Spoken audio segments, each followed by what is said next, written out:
Wine. It's simply crushed and fermented grapes. The variations in the stories are what make it so fascinating. As an AVA, I started just learning that it's such a diverse AVA. There's so many microclimates and terroir. I just felt like it was a good choice. The climate, the soil, the amount of sun. There are so many varieties of grapes, and then different clones and different rootstocks. And perhaps even more important than any of this is the story of the winery, the winemaker, and the people who love these wines, their philosophies, and the different ways that they bring their reverence to the grape. I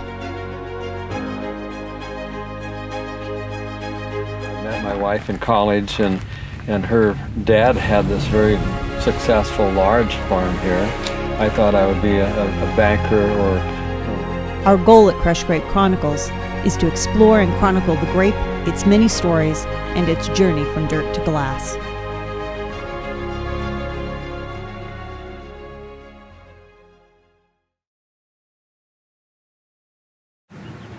Old world philosophies. You talk about old world philosophies here. Do you find that those kind of blend with the biodynamics? Is that kind of...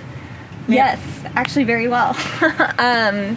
So the challenge with New World winemaking, especially in hot sites like this, is your sugars tend to increase pretty rapidly, and even though like your maturity is not quite there yet. So, you know, in the early days we would pick at 23 and a half, and tannins would be harsh, and there would be little pyrazines and green in there, but that's just what people did.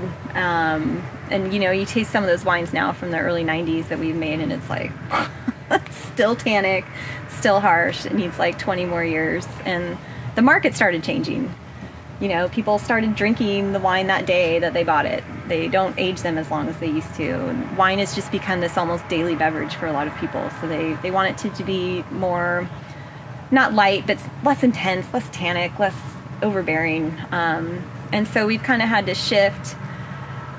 I don't know, I'd say we're more of a hybrid style. We're definitely old world philosophy, but trying to approach it with more, you know, we have new world fruit, so it's kind of this neat fusion of very powerful fruit, old world style, and it seems to work out pretty well. And with biodynamics and the native ferments, you want your pHs lower, so we tend to pick earlier because of that, so it just naturally lends itself to more of an old world style.